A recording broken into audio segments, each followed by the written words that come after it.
Hi, I'm Tom Lokes, Communications Director, City of Marshfield, and thank you for joining me on Connections. And today I have District 3 Alderperson with me, Quentin Rosandich. Thank you for joining me. Thank you. And you're going to get a chance to get to know him better. He's been on the council now for 4 months, and he served as on the Planning Commission, but we'll find out more all about it.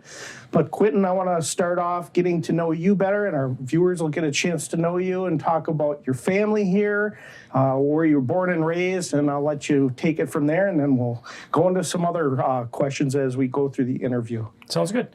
I was born and raised in Marshfield. I graduated high school in '96 from Marshfield High School.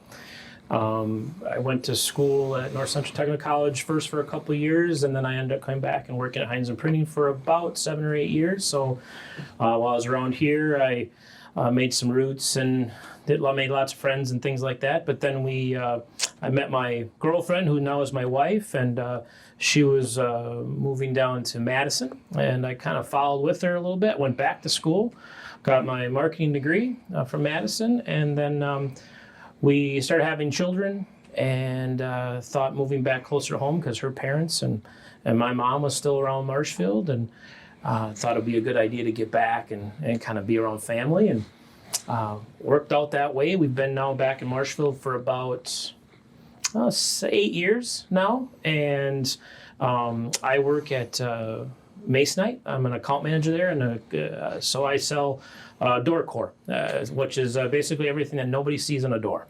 But my kids think I'm a magician because I help people walk through walls. So, and well, like I said, I have 3 children, 2 daughters and a son. All go to Washington Elementary. My wife is an office manager for Ford Financial. And we like it here. I mean, it just really is a good little family place. Again, we were both born and raised here, moved away, came back. So it's been a good experience for us so far. So coming back, how was that? You were gone for how many years? About 7 or 8 years. Okay. We had our daughter, our oldest daughter there. We moved back when she was about 3. And coming back was great. We lived in Madison, so it's everybody loves Madison, which we do and we still do. The only difference is the always something to do is what the people say, but I think sometimes people take for granted what there is to do actually around central Wisconsin. So there's plenty. We have water. We really have it all. Not Marshfield with water, but we have that nearby our Correct. Communities. So, yeah. And hopefully within a year or so, we'll have a brand new pool. Yeah. And my kids are excited. Oh, so are mine. Very excited. Yeah, definitely, it'll be a fun time for them, and hopefully our COVID-19 is maybe gone, but hopefully gone by then, I should say. We are wearing masks just today because of the microphones. We just took them off, and we probably are 10 feet apart. So if people are wondering why we don't wear masks, it's because of our microphones. They would hear muffling, and that wouldn't work. So that's why we are doing that. But we are social distance. So, well, let's get right into a little bit about what you did in the planning commission. Is that right? Yeah, I was on the city planning commission. I was on that for about 2 years before I decided to run for alderman in our district. It was a good experience. It kind of learned me the ins and outs of all the different things that go on with, especially meetings and their processes, and what constituents potentially are looking for and to do within our community. It was a good stepping stone. Before that, though, I was on different things. I was been on the Marshall Tiger Booster Club for the last about 3 years. I'm a real big advocate for high school athletics and things like that. So that's a really good fit. So, and before that, even back in the long time ago, I was even on the Marshall Softball Association, which is a kind of a nice little board that helps run the different things that would go on here within Marshall, within softball and women's and men's sports like that. So, but no, it's been a great experience. The transition, obviously, to the alderman was a little bit more extreme than just the city planning. But. Oh, definitely. You meet more times and a lot more on the agenda because it has all the committees and commissions and boards, all that information you need to look through before a meeting actually takes place. Once that agenda comes out to you guys, you're voting on things and you need to know more about it. And that's the hard part versus just the one committee that you were on. But that is a very important committee, the Planning Commission. It's Correct. very, very important. It's how, things get done in the business world and signage and you name it. So that's a good committee to start on and move in.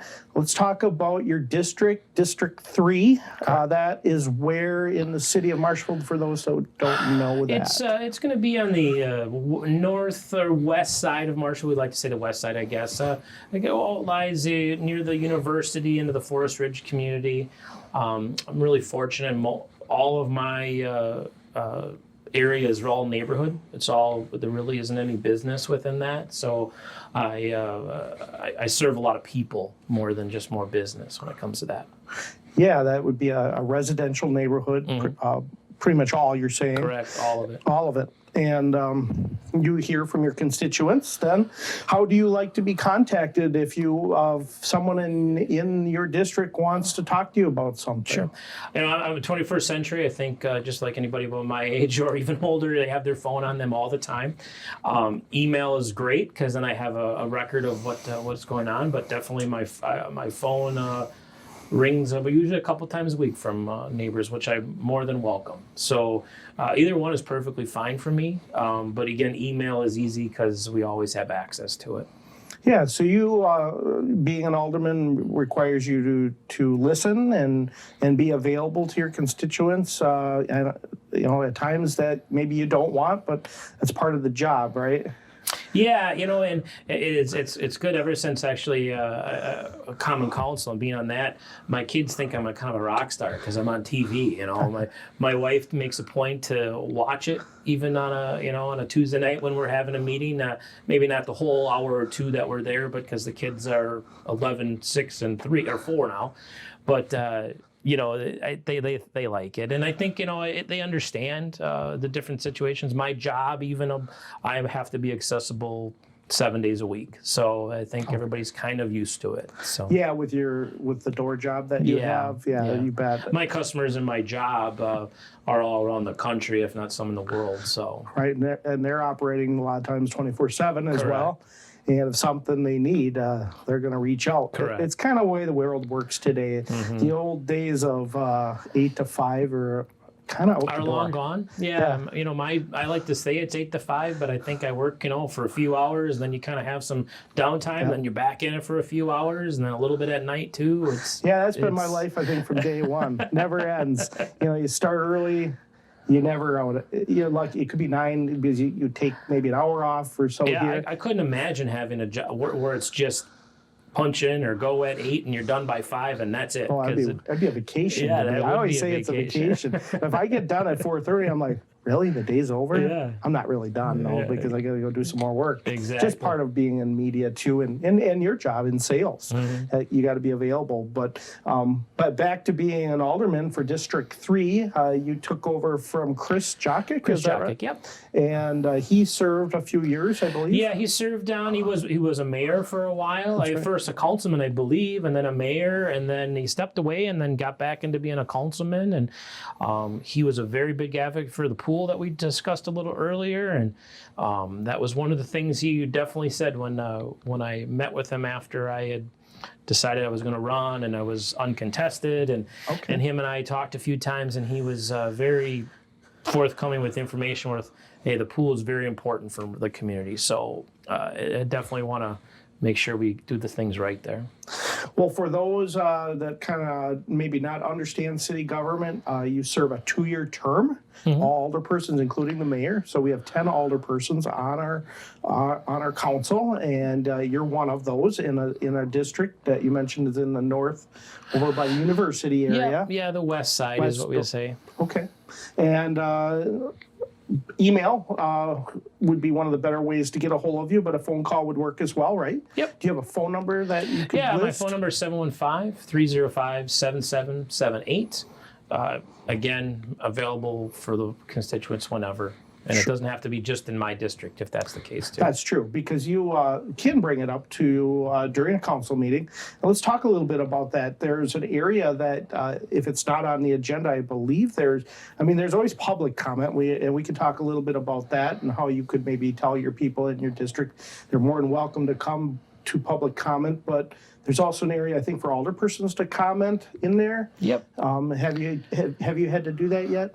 I haven't. Really, a couple of aldermen and I work pretty well together, and it seems like a lot of that stuff kind of comes up, or it's within like a city planning commission meeting. So that may happen, and then all our comments kind of come out in there, and then it kind of flushes into common council. So I haven't had to bring anything. I've received some letters in the mail from neighborhood members or something like that for maybe a concern here and there, but typically I'll give them a call back or shoot them an email just to follow up with what's going on, and then really ask if they want those brought into public comments before I just go online and start reading things that maybe they just want it for my purposes. Right. So yeah, and you want to respect their privacy too. Correct. Because they can directly talk to you, which is totally legal.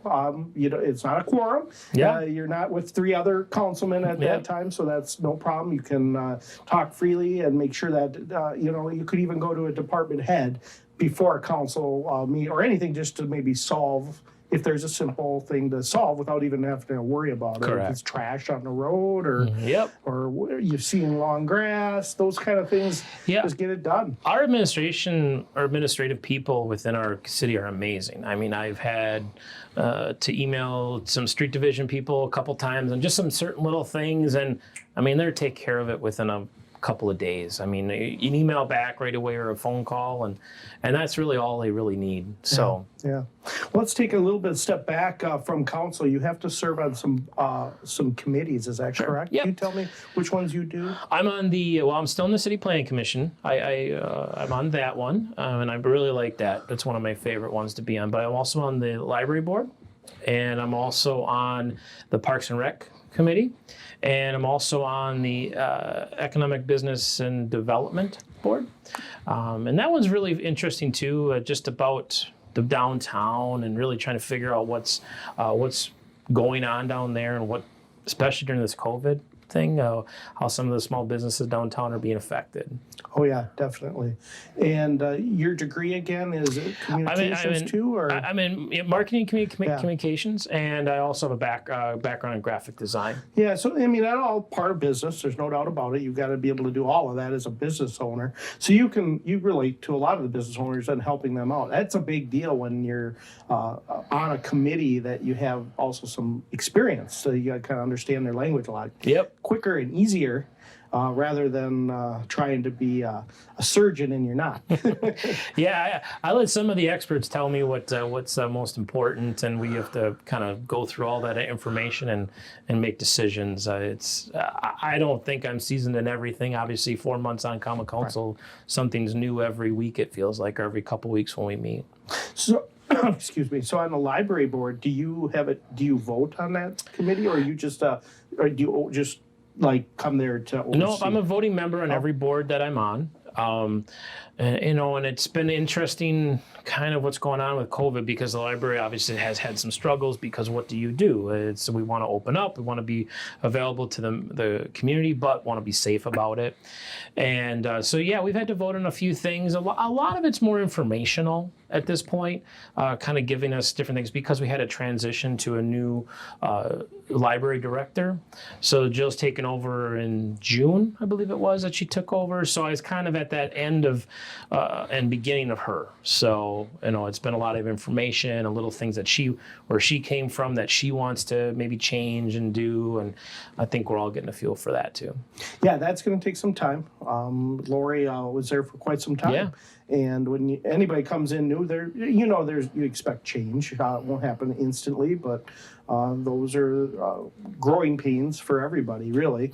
I call them growing pains, but it's always probably very positive. But it's not easy, and I'll transition to us being a brand new communications department. This is a department that never existed. That's definitely a growing pain. So I'll ask you that question: is communications for city? How important is that to a city, especially for a person that's on the council that deals with the public? Because the communications department is part of it, has to deal with the public. I think this is a great thing for us, especially being a small community, and everybody's always looking for information, and you want to get it from the right source and the right people and things like that. So no, I think communication is great. I do see, Mayor McManus, he comes on a weekly basis and does an interview, and that's fantastic. Just kind of giving updates and kind of how the city's progressing and the positive things that are going on within our community.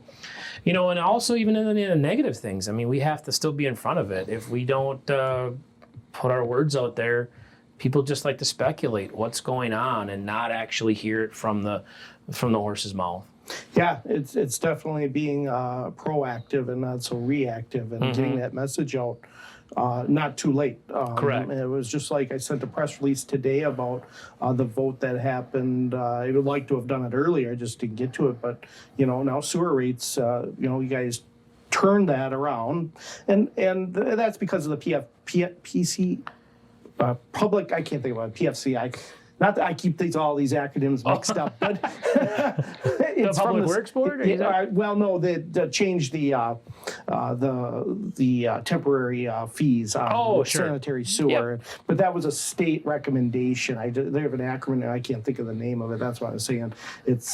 It's in my head when I wrote it, and I can't. I remember I did read the newsletter. Now I'm trying to go back and see it again. So anyway, those are things that I think are really important to take maybe out of a council meeting or before a council meeting and let the public know, and that should make hopefully your jobs easier. Yeah, I think the more that the community knows what's going on and kind of leads down the path of why we make those decisions or we vote the way we do, they get a better understanding of why we did that. Exactly, and that's really what our goal is to inform the residents of what, where, why, and when. And that's why those communication as well. I mean, our meetings are public, so it's really good for those meetings to know that if it doesn't have to come just to the ones that are in your area or that affect you, because in the long run, it all affects you. So it's really good to know that, hey, you can take in those meetings on TV or come visit us, and you'll get a lot out of them, more than what you think. Oh, definitely. And someone at some point in their life are going to have to possibly go to a meeting. Yeah. If they're a homeowner or a landlord or they rent, there's always something to do. You drive the roads. Yeah. You walk the sidewalks. Without that, that's what city government provides. And unless don't want roads, you don't want police departments, then you wouldn't have it. But that's why it's so important to do that. The last 4 months, getting back to that, sitting there on the council, what does that take for you to be prepared before that night? What do you have to do in the eyes? Right, we get what's called a packet. And we get the packet usually the Friday before the meeting, so we get a whole weekend to digest it. I kind of take it in 3 phases. I usually get it on a Friday, and I just kind of overview it, quick overview, just to kind of get my mouse running in my brain a little bit, just to kind of know what I'm going to be looking through. Then over the weekend, I take another deeper dive into it and review different things, and especially city planning, a lot of that stuff comes up, so I'm really part of that anyway. So it's just good to get a good overview, make sure what's in there is correct. And then all the other boards that meet, they actually have their little minutes and such that you need to review. But then again, I after that deep dive over the weekend and then on a Monday, then Tuesday, I usually take another nice little quick view through it again, just so when I go into it, I usually have a pretty good idea of how I'm going to vote on certain things or how I feel about certain things before I get there. Unless something outrageous comes up during the meeting, I usually have a pretty good idea of what I'm going to be doing. Yeah. Although, back to public comment, that is important. It's a chance for you guys to listen. And again, that may not be on the agenda, but they can bring it. Usually there's no discussion, but if it has to do with an item on the agenda, you never know.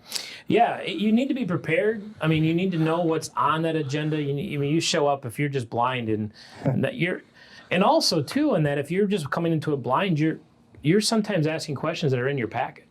And that that you really do, not that you shouldn't ask. Right. There's no bad questions, but sometimes you have really asked a question that if you just read through it a little bit, you might have actually got information out of that. Right. But that packet can be over 200 pages. Yes, I've had some big ones. I think the biggest one I've had so far is 180, and a lot of that has to do with when we're doing our CIP and our planning for that. Yeah, a lot of words to read and glance over, but it definitely an important part of the process of the council is to look through those packets before you meet on Tuesday. Well, let's talk about any plans that you have, or I should say initiatives. I know this is your first year. You're getting your feet wet. Yeah. You're not about to go there and push out a ton of new things right away. It's just nobody would really do that. Yeah, I think for me, it's I didn't have, I'm not an agenda person. I didn't go into it going, this is the one thing that I'm going to make better in this community. Now, I do have some thoughts on that. I believe, I have lots of friends. I'm I'm 42 years old. So I've got a point where a lot of friends are either buying homes or have bought homes or looking to move. And, we have a really lack of houses, new homes in our community, especially that are affordable for the blue collar or upper middle class, if you want to say it, in our community. We've went through this, over the last several months. We've had some decisions to make when it comes to housing and different neighborhoods and things like that. But I think we need the right kind of action plan to be able to meet those needs for some of the people in our community. So that's definitely one thing I really hope to get as an initiative for us as a council to try to attack that. I also, coming from Madison, we always had so many things to offer. Different restaurants, different places to shop, and all those interesting things. Now, I think everybody wants new restaurants and new things to come into town. I think that's a positive for all of us. I also think that we have to do it right when it comes to either. Locally owned businesses are fantastic. Who doesn't like to go to the places that we already have here and things like that? But I think they also want to have some of those chains that when they go to Appleton or Eau Claire or Wausau even and have a little mixture of that here. I think that's something that there's a lot of community members that really do want. They like consistency. Right. Although it's really up to the company, and if it's economically, it has to fit their needs too. You can't just say I want an Olive Garden and it happens. No, and they have to meet a certain criteria too on population for those places. So it's not what the city is going to do, and that's really not always their job. But EDB helps with that. That's why that exists. It's a really neat committee. You don't see that too often in a lot of cities. Something formulated from that outside the Planning Commission, which is, I think, very helpful. Gets people like Main Street and the Chamber. And I should go back too. I need to make a correction. I'm on the BID with Business Improvement Development, not the E. When you just said that acronym, it made me totally think. I was like, so we need to go back and that's all right. Correct that. Business Improvement District. Yeah. Yeah. Well, there's so many. I'm sorry. I just read through a packet earlier today, and I probably had that acronym in my head. Yep. No worries. No, that's totally fine. But it has to do with business, which is very important as well. So, let's talk about. We have a few minutes left here. Let's talk about that word taxes no one likes. And every year that comes down. That is there a chance that we have to raise taxes? Sure. And how do you look at that? How do you determine if that's good or not as an alderperson? Because that's it. The determination is the council, not anybody else, not the mayor, unless there was a tie. Unless there happened to be a tie. Yeah. Correct. But how do you gonna look at that? Well, I know taxes are raised here this last year for the first time in quite a few years. I believe it was, or 4 years maybe. I don't think anybody likes to hear the word taxes. If raising taxes has to be in the right form. It has to be in the right process. The hardest thing is people really want everything, but they don't want to pay for it either, and it's a difficult conversation. I know that our tax rate is one of the lowest in central Wisconsin compared to the communities like Wisconsin Rapids, Stevens Point, and Wausau, and that's your per $1,000 you're getting charged. We're somewhere around like $9.50, something like that right now, and communities like Wisconsin Rapids and Stevens Point and Wausau are in the double digits. We're talking $11, $12 for every $1,000. So, we're really doing well when it compared to that. Now, people also, I think, have to take into consideration if your taxes go up, 1 or 2%, that sometimes that's only a very small fraction out of your pocket every year, but then it also benefits the overall progression of your community. So I think, again, it's not something you can do every year or every other year. You have to really take it as it comes and realize, why are we raising it? Are we raising it because we just need to really do everything on the roads, or is it because of a new construction thing like the pool, which was, partially funded by us as well as funded privately? So those are really good things to have a mixture of. We're in a great community that actually does things like that, mixes it all together. But I'm not opposed to taxes. I think they have to just be done properly. Yeah, and I think that you guys will be informed once that budget process starts with the council, usually in October, maybe earlier. There's a chart, I believe it's October, but I could be wrong. And there's a chance you'll get to go through all those. We already did it a lot in CIP, but that does come back into the budget. You get a good chance to look at it again. The CIP is a good planning process for everybody to see really what's coming down the pipe on the budget. Without it, you're kind of doing that in the budget, which is probably not the good way to do it.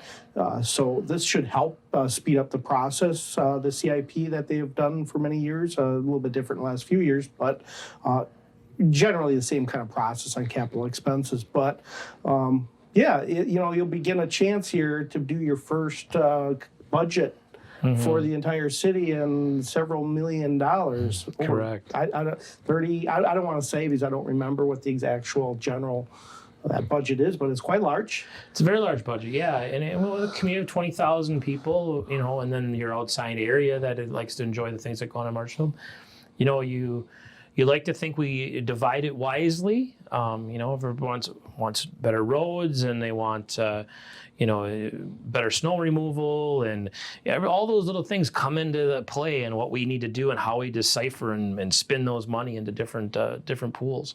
Yeah. So it really comes down to the different things that the community needs. And you get a good understanding of that with the Parks and Rec, because there are a lot of people that come outside and use the services here that we provide by our taxpayers. Although there's some differences in some of the programs if you're not a resident. I'm not sure here. But there's a lot of things that Park and Rec does that doesn't include anybody spending any money on. That's awesome. Things like the zoo. I mean, you can go to the zoo and walk around the zoo, and for a community like Marshfield in central Wisconsin, we have a really nice zoo to walk around and have a whole day of, if you wanted to, with parks and our playground equipment and different things that your kids can do. And then eventually the pool will be available right next door, for a modest price. And so those are great things that the Park and Rec does that you almost kind of take for granted. Right. I mean, the bike trails that run through the community that didn't run through the community 15, 20 years ago when I was a kid. Yeah, the walking trails. Yeah. I don't know if they're in your district, but yeah, in close. Forest Ridge, there's the nice walking trail or the old train tracks run a few blocks from my house. My kids run it all the time. We walk our dogs on it all the time, and it's kind of one of those hidden gems. It runs almost the length of the city, and eventually we'll hook up even further into Weber Park and such. That's in District 4. Yeah. But it does take money to have those things. Correct. And that's why you've got to weigh it and figure out where and what is the most important and when it needs to be fixed or replaced or added. So you'll get that chance coming up here not too long from now. It's already August. Couple months, yes. You're already hearing it, I'm sure. It's already happening, It's a process. I mean, I think all of our jobs have a year-round thing that you're always planning for the next fiscal year. What happened now, how is it going to affect us later? So, well, we're out of time. David's going to be giving me the signal here to cut it off. And I really appreciate you coming by, telling our residents, people in your district, others that are watching about yourself, get to know you a little bit better. They see you on the council. Who is that? Now they can put a face, your name to a face. Yeah. And get to listen to you at the council, and your kids get to watch you on another program. Yes, my kids, especially my youngest, just thinks it's the best. Yeah. I got 2 girls myself. They do the same thing. They love cameras. But that's good. I'm glad that you could come by and spend 20, 25 minutes with us and tell us about your goals and aspirations and why you wanted to do this. So. I appreciate your time too, Tom. You guys are busy people as well, and just to take some time for let me introduce myself. But you guys do a fantastic job. I find myself watching the videos all the time as well. Well, great. So. We appreciate that. All right. Well, we'll leave it there. And I want to thank you guys for watching my Connections program. I'm Tom Laux. David Bennett sitting behind the scenes here doing all the camera work and editing. I want to thank him for that. He is our communications specialist. Again, you can watch this throughout the week on our station 991 and catch it on our YouTube channel as well. And you can also find it through Facebook if you're looking there on the city's Facebook page. So again, I'm Tom Laux. Thank you for joining me on Connections.